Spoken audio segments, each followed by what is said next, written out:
The History, Arts, and Science Action Network is a 501c3 that bridges the arts, humanities, and science to provide a highly interdisciplinary approach to the preservation of cultural heritage throughout the world. By teaming up with local storytellers, filmmakers, traditional artisans, and community elders, our field team ensures that remote and underserved communities in crisis are provided with a global platform to reclaim their personal narrative and showcase their heritage. Cultural preservation begins with cultural celebration. To find out more and learn how you too can support cultural preservation around the world, come visit us at hassanworldwide.org. Greetings from Mogadishu. My name is Kaib Jama. I'm one of the few Somali filmmakers currently living in Mogadishu. Listening to the Yibir story is a very sensitive topic. It's rarely being discussed within our community, and the fact that Justin Fanal and the rest of Hassan team, including me, brought this into daylight is such an amazing honor. We hope that you support us into bringing more stories and forgotten cultures like this into the daylight and share it with the rest of the world.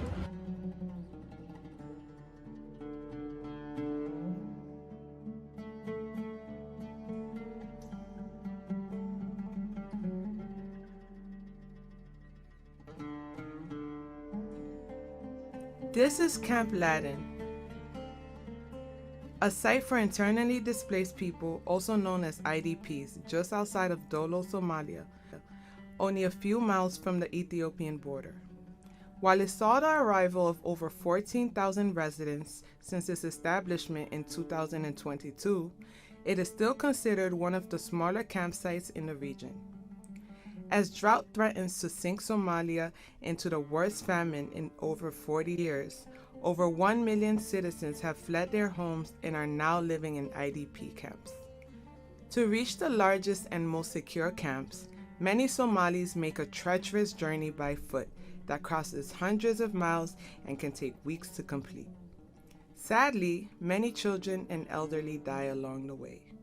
The majority of IDPs state that drought, loss of crops, death of livestock, and militia-based conflict led to the desperate move of leaving everything behind. One young married couple, however, came to the camp for an entirely different reason. Mamtas and Hanad came here for love. This young couple, who has been married for over 2 years and are expecting a child, decided to walk over 800 miles to reach this campsite. If they had stayed in their home near the northern city of Hargeisa, there's a good chance that they both will be murdered by Mamta's family, simply for being together. markiiba hooyo waxay ku dhawaaqay dilo labadeedaba kow kaga siiya hal mar nafta ha dhaafta way ceebaysaa ka bacdeen hooyo macaan iga dhaaf hooyo da isaga waa lagu tuntay mididii u horeysay ee la iska soo jaray aan saa u qabtaa tii kala bartaa la iga jaray aniga halkaas marka igaga dhacday ayuu mid kale soo booday ku dhufiis yiri aniga kaga rid isaga bay bartaa ka gashay wadnaha saa ugu walaaqan gabigiisa halkaas dadka. While Mamtas was born the only daughter to parents in the powerful Isaac clan, Hanad was born into Somali's lowest clan, known as the Yibir. haye markaas uu gulaana isaga raadin isaga bay ugu qaatay danayna bil la raadin ka bacdeen waan helay waa la keenay meel baa la igu keenay tuula oo reera marka la keenay waxaan ku leeyahay aniga ku yimid dib iyo dheef ana kula qabsanay dibna u laqon maayo min rajaynayo xataa nolosheeda inaan ka laabtay laba qof is jecel banaan qabiilna kaaga hadhay maayo reerkeeda waan kaaga go'aya meel inoo keen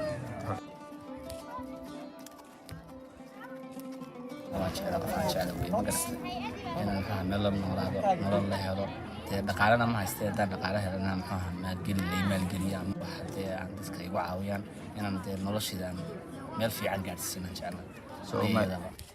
Who are the Yibir and what led them to being ostracized amongst their own people? The majority of historic documents about the Yibir were written by European colonial sources during the 19th century. These writings put forth many of the harmful stereotypes that are still upheld today. The time is long overdue for the world to hear the Yibir people's story in their own words.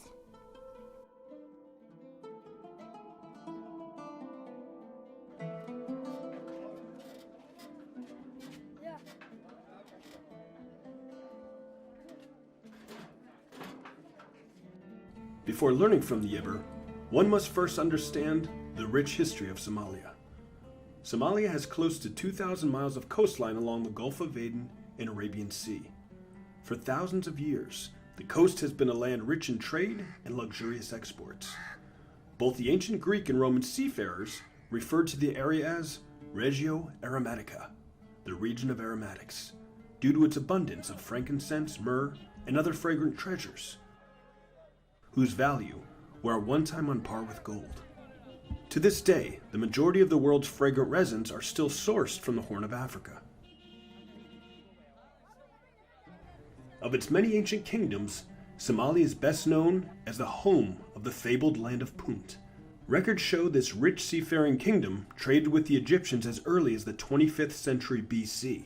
In fact, many Egyptians considered Punt to be the land of their gods and ancestors.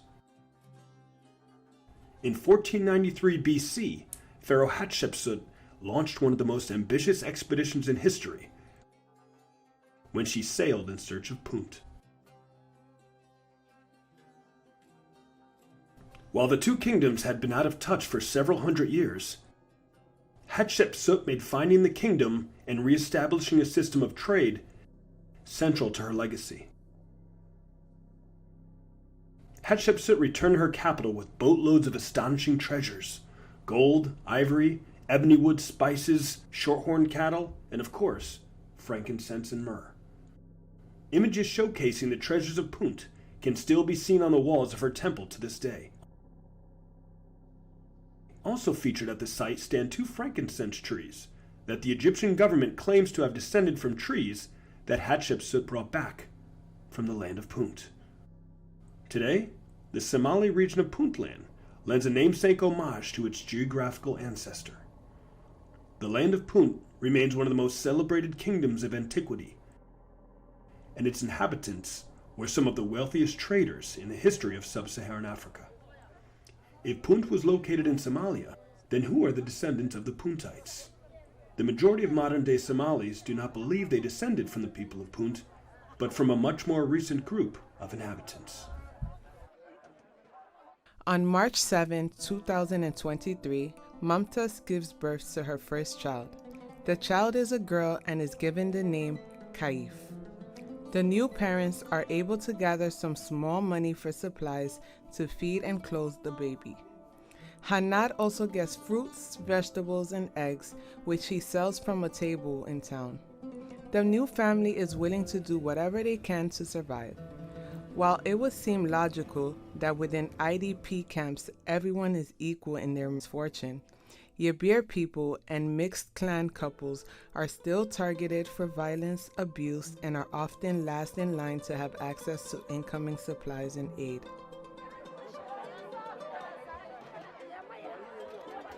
While the modern Somali identity appears to be a homogeneous people under one shared religion, Somalia, Somaliland, Somali Djibouti, Somali Kenya, Somali Ethiopia, and the global Somali diaspora operate largely based on a strict clan system. The segments of each clan are defined by a common male ancestor. Somalia's nomadic clans with northern origins, primarily the Dur, Daru, and Hawiye, trace their ancestry back to a forefather named Samal. This shared ancestor is also the ethnonym for the word Somali. Tracing their origins all the way back to ancient bloodlines, the more powerful clans such as the Isak, Dur, and Hawiye are still first in line to hold positions of power and own large businesses. The Sab clans of the south are believed to have descended from Samal's brother Sab. Although there are several conflicting origin theories, the most commonly held genealogical belief is that both of these brothers descended from Quraysh leader Aqil bin Abi Talib. who is a cousin of the Islamic prophet Muhammad, peace be upon him. With Aqil being born in Saudi Arabia and living roughly from 580 to 670 AD, the question bears asking: who was living in ancient Somalia before the arrival of Somal and Saab? Who are the indigenous Somali people? This man believes he is one of them.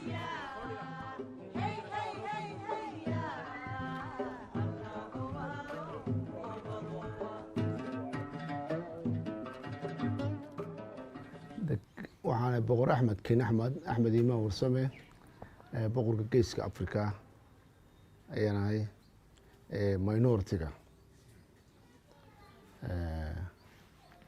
boqortooyadan ama ildaha dhaqankan waa waxaanu ka dhaxalnay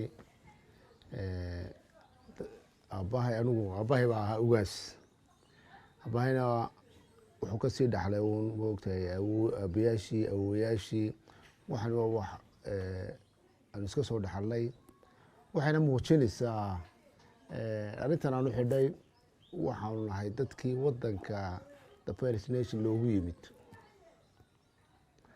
Soomaalida kale waxay ka yimaadeen waddanada moogtay carabta iyo laakiin the originalkii dadkii waddanka loogu yimid ee farsamada yaqaanay ee wax sameyn jiray waxaan lagu cuno ee kabaha tooli jiray ee hargahan milkin jiray kelmadda waxaa lagu yiraahdaa waa midgo waxay ka timid from hargaha warshado ma lahaan jirin.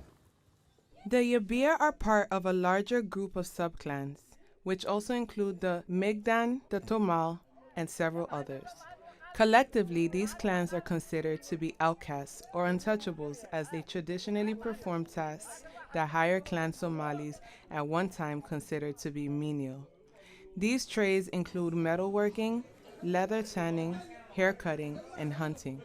For example, if a person is born into a Tomal family, one's designated trade is that of a blacksmith. The term Tomal derives from the tom-tom-tom sound of the hammer striking against metal during the creation of tools.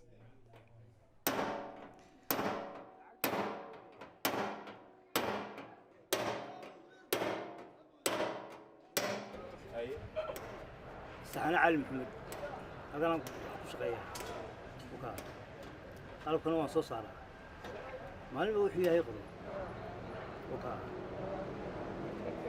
ما نتي أفرمد أمل لحمد أمل تطومد أمل ستيمد ملاف مثلا أمرنا ولا يبسل أمرنا لما يبسل. I sell this between 8 سلصنا. ها مركان هذا وحنا هاي لا تمشي. مع بابك بريء. مي. تطبخ خبرت. تطبخ خبرت. ها. learn from some other person. طبعا شيل مركان هابن بلاد. أوكي.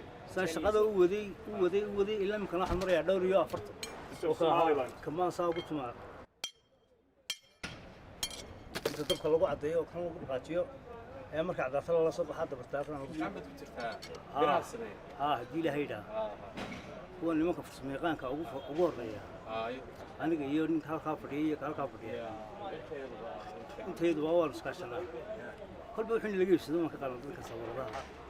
علىها وبدنا نبغى كسبنا. مدينا نتوه حقوق سمينا يلا $8 ما بدنا. هيلك. قالوا والله هلا بقشة يا خضرة لو بقولي كل واحد بالقو قطع كنا حبالها هلا بقطع حباش مارت يا سالو بقطع أنت تعب دير لو سمي ديره كلا لو بسارة هلا أنا كل حاجة تلفونات يقولوا عبي أنا بشعر باره لأنه ممين لقى كلا عرض ولا بور باره كده هو بدوي أنا كلا شكور راي وربطة ديف لا يساري أتان ديف كتو تمال لا في كريواي دي لا شيء ده تمال لا في كريواي أنا ديف كتو دعونا ما يقول درارودي ور لبدي مرة يبا هل بالي ودفنا ياي لبدي مرة هل بالي ودفنا ياي نكديك رجع كقاضي ديف تطوي وأنيقا برتاس ديف تلقون بيرت لو دورو حولها لو ديفيو واكس قلف كحقي marka toorida masaarta jaambada mudaca midida waxaan dhaaf ma laha waan sameeyaa waa la isoo orora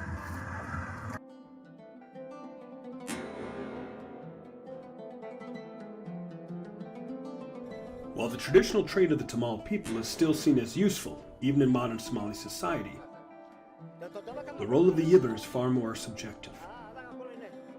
The Yibir are considered by many to be a caste of sorcerers that descended from a powerful pre-Islamic kingdom that still has ties to ancient spiritual practices and traditional medicine.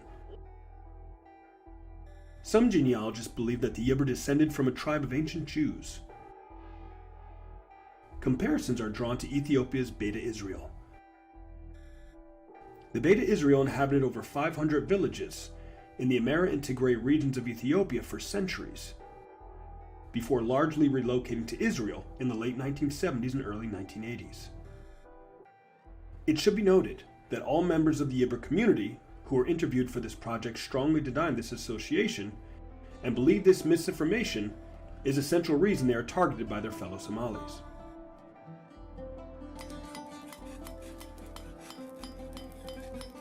Although there is no proven connection between the groups, the Beta Israel were subject to similar prejudices within their own country. Many Ethiopian Orthodox Christians traditionally believed that Jews, in particular those who work with metal, have the ability to transform into a mythical creature known as a Buddha or a were-hyena.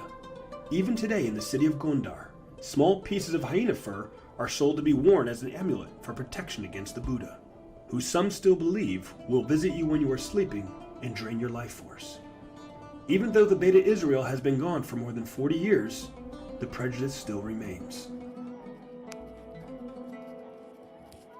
Meanwhile, in Camp Ladin, as Mumtaz and Hanad have been enjoying their first few months of parenthood, little do they know that Mumtaz's family has found their location and driven over 800 miles to retrieve their daughter. In the evening hours of May 18th, they stormed the camp. Onlookers do nothing to intervene as Hanad is brutally beaten. After an intense struggle, Mumtaz and baby Kaif are thrown into a car and taken into the night. Recovering in a local hospital, Hanad is not sure if Mumtaz's family will kill her for dishonoring the family name to remain with her husband.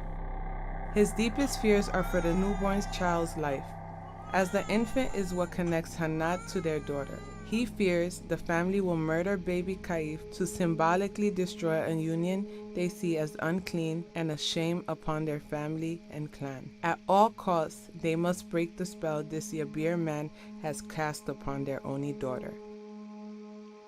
Some of the more harmful superstitions about the Yibir is that they are the children of jinn, or evil spirits. There are even those that believe the Yibir don't have souls, and that when they die, they simply vanish.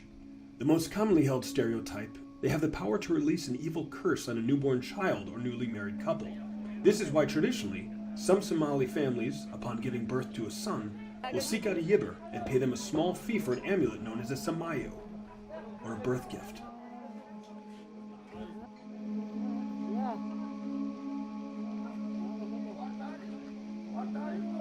The question is, when did this tradition begin?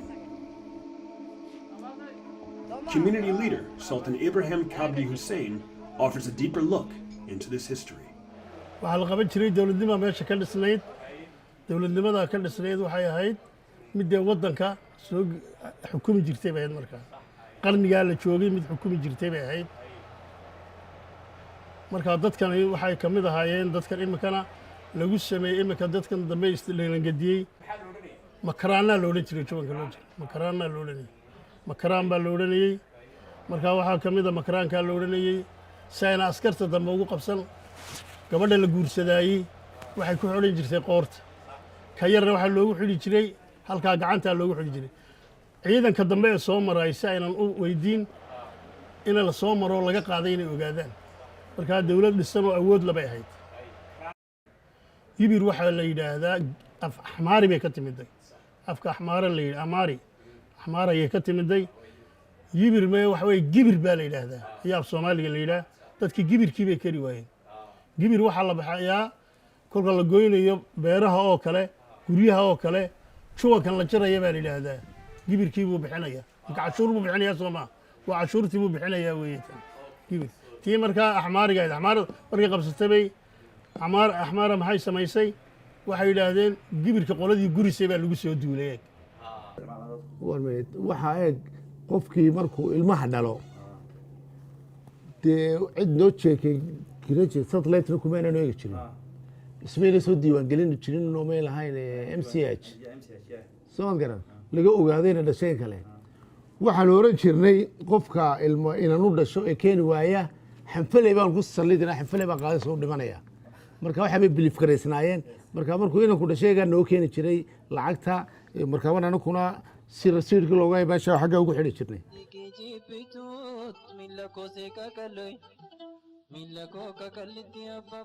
Most of the stories passed down through oral tradition are in agreement that up until the 12th century AD, the Yibir were rulers of the region surrounding what is now Hargeisa. During this time, they practiced a pre-Islamic indigenous religion called Wiga, which gained its name from the Cushitic sky god Waka. The monotheistic worship of Waka is still practiced in parts of Ethiopia by the Oromo people, where it is known as Wakafena. Sacred celebrations, like the spring festival of Iricha, date back thousands of years and offers a glimpse into how the Yibir people may have celebrated in ancient times. Although Islam has muted many of the ancient Somali spiritual practices, one anthropomorphic totem that can still be found in use today is the Uyghur stick. Carved from sacred African olive wood, traditionally, many Somali women would carry a wega for good luck, fertility, and even protection. During the 12th century, the Yibir ruler was a sorcerer and king named Buyer Bayar, also known as Muhammad Hanif. His capital city was named Dugar. Although many different versions of the story exist, one legend states that he was an oppressive ruler who would officiate a marriage by sleeping with the new bride for the first 6 nights before releasing her to her husband. In this version of the story, Hanif was eventually confronted by newly arrived Islamic missionary Yusuf al-Qawain, also known as al-Bakar. A face-to-face spiritual showdown was imminent. The two leaders met to see whose God was more powerful. Yusuf called upon Allah to lock the wicked king in a large hill on the outskirts of his town, killing him. This fable showcases a key turning point. The purity of Islam had dominated the ancestral religion of the land. As the Yibir were defeated in the tale, so they remain. However, this eternal defeat is not without reparations. When a person is killed, a mag or compensation is paid to the family or clan. Followers of Muhammad Hanif demanded a payment for the death of their leader. And to this day, the tradition lives on. In exchange for the payment, a Yibir person will offer a small amulet and a blessing to the newborn child or newlywed couple. Hundreds of years after their defeat, the ancient tax collectors of the Horn of Africa still render their services. The once fiscal receipt has now become a spiritual one. To this day, the Yibir are sought out for their blessings, but sadly, not much else. What other vanishing cultural traditions are the Yibir quietly protecting? Although they speak Somali in everyday life, many members of the community still speak an indigenous language of their own. By not sharing the language with outsiders, they are still able to utilize it as a form of secret communication. Within a week, Mumtaz is able to access a phone to tell Hanad she is alive.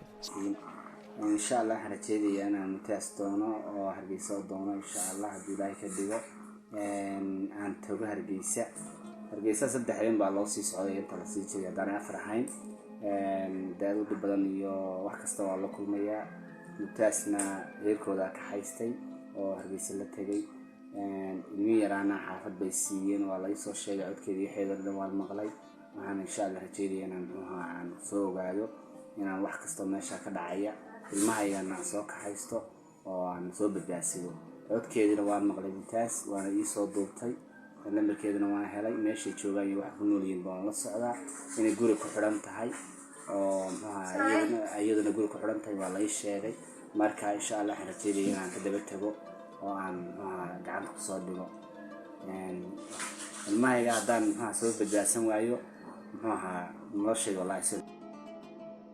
Against advice from family and friends, Hanad decides he will travel to Hargeisa and attempt to rescue his wife and child. He is reminded that Mumta's family is very powerful in the city and can easily have him killed. His goal is to rescue them and get across the border into Ethiopia to seek asylum. He knows his chances of succeeding are very slim, but he has no choice.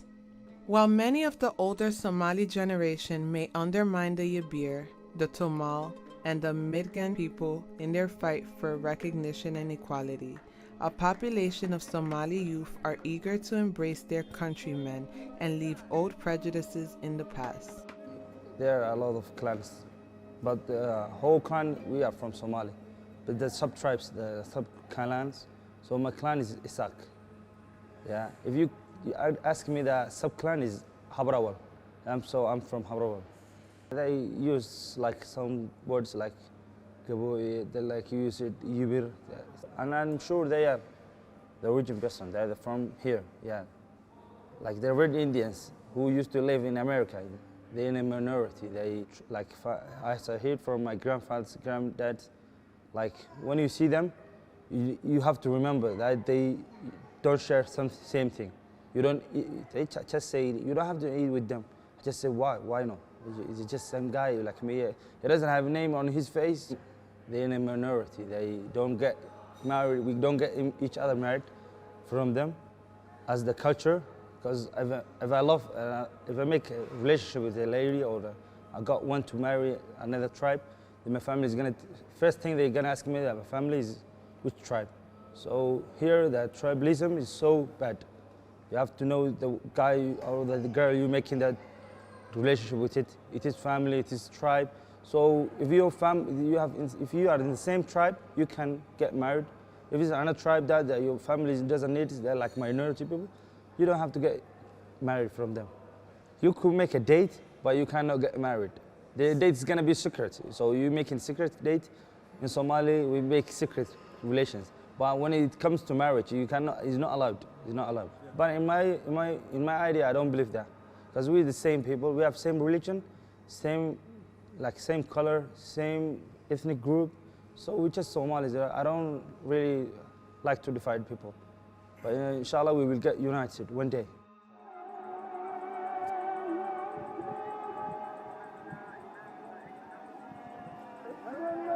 With young voices such as Hussein speaking up for equality for all, perhaps in the near future, couples like Mumtaz and Hanad will not have to suffer violence and prejudice just for falling in love. Perhaps someday, their love will even be celebrated for its courage. The courage to look beyond class and social rank and truly follow one's heart no matter what consequences may result.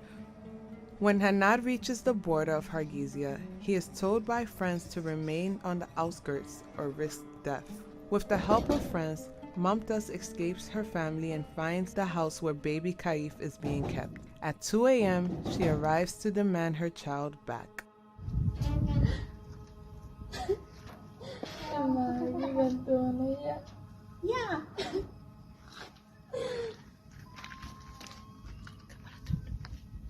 ilmahaygi baan doonaya.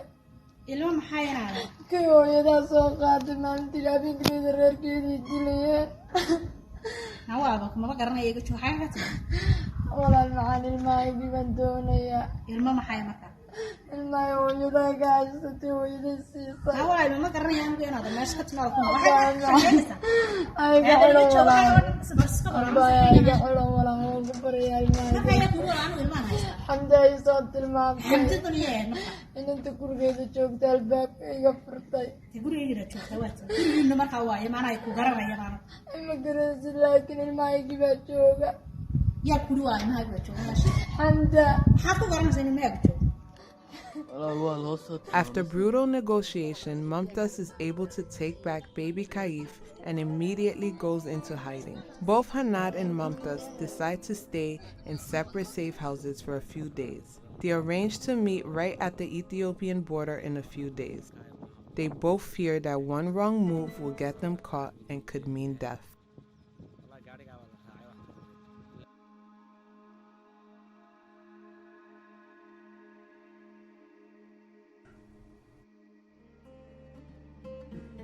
Although they are often maligned and ostracized, there is no question that to some Somalis, the Yibir people still represent a gateway to a forgotten history and ancient power. Similar attributes have been assigned to a collection of mysterious cave paintings tucked away in the Marudi Jex region, about an hour's drive from Hargeisa.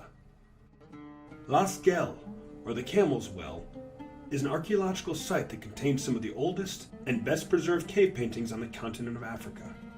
Scientists estimate the paintings are over 5,000 years old. Beautifully illustrated with clays and endemic botanicals, the images depict cattle, dogs, livestock, as well as images of cattle herders, whom historians believe represent the artists themselves.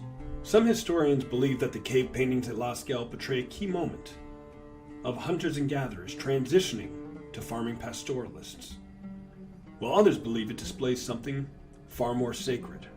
Do the horned creatures represent grazing cows, or do they depict a predecessor to the ancient god Hathor, a powerful female deity whom the pharaoh Hatshepsut dedicated a shrine to after journeying to the land of Punt, a place many Egyptians called the land of the gods? Or perhaps one need only look to the ancient Cushitic beliefs once held by the Yibir, that the entire universe sits precariously perched between the horns of a celestial cow.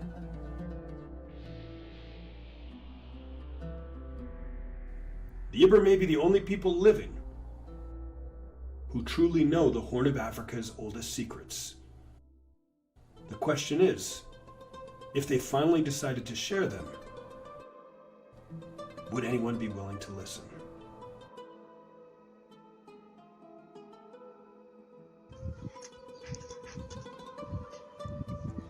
Mumtaz and Hanad find each other, and with baby Kaif in arms, the small family makes it safely across the border into Ethiopia.